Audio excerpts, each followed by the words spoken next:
Today we will be focusing on the Iliad by Homer, speaking specifically about what I wish I knew before I taught the Iliad. And as has been our practice now, I'm going to try to sell you first on the importance of teaching this great book.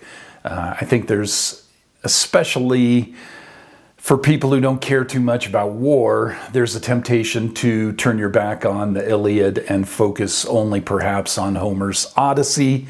The Iliad is brilliant as well and deserves the Christian's attention.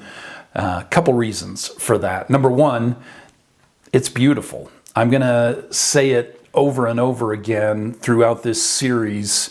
Christians need to be concerned with beauty as well. We have a tendency to focus on truth and focus on goodness, as we should, but beauty is also fixed and resides in the character of God. It's the world that will preach aesthetic relativism to you, not us. So first and foremost, this is one of the greatest epic poems ever written.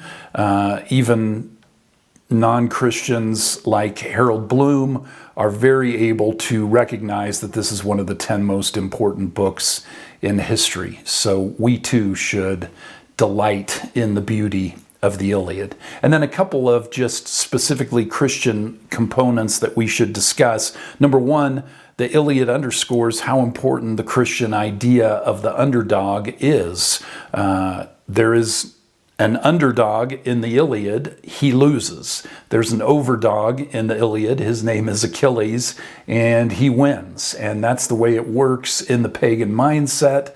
The strongest, best equipped man is the man who is favored by the gods. And then suddenly the God of the Bible comes along and demonstrates that he is strong when we are weak. That David wins the battle against Goliath not by the power of his own arm, but by the power of the Lord.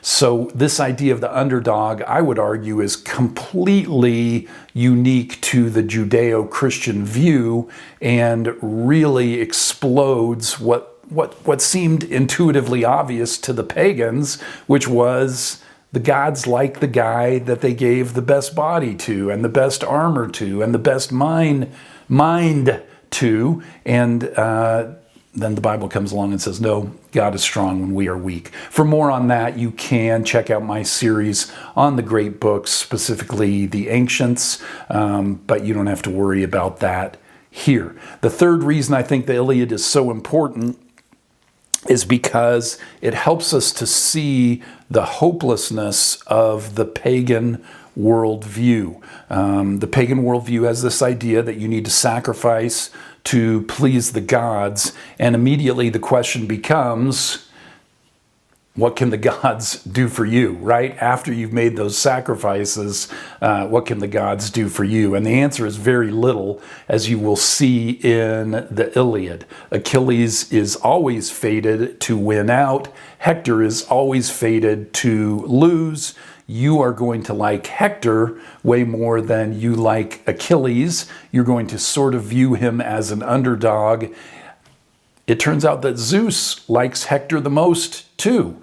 But there's nothing Zeus can do to save him. This is Zeus speaking in the Iliad. He says, "Ah me," this is about Hector, "ah me, this is a man beloved, whom now my eyes watch being chased around the wall. My heart is mourning for Hector." Well, that's the father of the gods, right? If anybody should be able to do anything for Hector, it should be Zeus, but the plain fact is he can't. So no matter how much you may please the gods in paganism, you may still have the same fate as Hector. These are important things to keep in view as you're teaching. It's also why I think it's so important that Christians teach the Iliad. Now we'll talk about what I wish I knew before I taught the Iliad. And first and foremost, we have to talk about translation very quickly. The translation that I prefer here is by Richmond Lattimore, and it's a very accurate, highly praised by everyone for being a very accurate translation of the Iliad. But more than that, it has that kind of militaristic beat to it. it sounds like it's describing battles, because it is describing battles. And so I think it's a very, very appropriate translation for the Iliad. I think that's the way to go. You can certainly use other translations, but the more poetic don't match the really heat of battle tone of the poem itself. So I'd recommend the Richmond Lattimore translation. And then a few things I wish I knew before I taught the Iliad. Number one, I wish that I knew Homer assumes we know the backstory of the Trojan War. So real quick, here's the backstory of the Trojan War. Paris is hosted by Menelaus, and then Paris, in spite of receiving good hospitality, runs off with Menelaus's beautiful wife, Helen. And that is the beginning of the Trojan War. Menelaus rallies the Greeks to attack Troy to win his wife back. In case you are wondering whether or not this is all Helen's fault or all Paris's fault, the answer from the ancient Greeks is no. It has been fated that this is the way it's going to go. Paris was asked by the goddesses to tell them which of them was the most fair among them. And Hera promised him one thing, Athena promised him another thing, but Aphrodite promised him that he would have the love of the most beautiful woman in the world, and he chooses then Aphrodite as the most fair of the goddesses, and she provides him then with Helen as the most fair of the human women. So that's the kickoff for the Trojan War. That's why all the fighting. That's why Menelaus and his brother are the most invested in the battle. You'll see that throughout the story.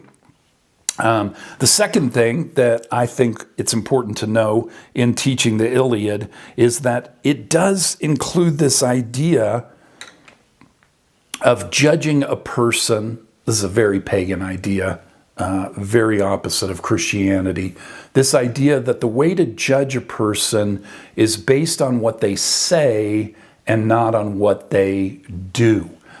You're familiar with Matthew 7. Jesus says that we're to judge a man by his fruit. You can't get good fruit from a bad tree or bad fruit from a good tree. And the point, of course, is that you'll know a man by his actions.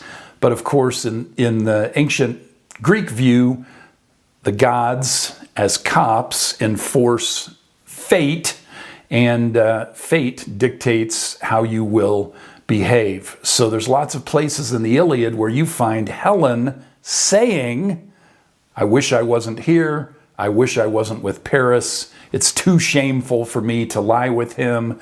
She's saying a lot while in fact doing the opposite. And so, of course, as Christians, we think, I know what kind of person Helen is because I can see what Helen is doing.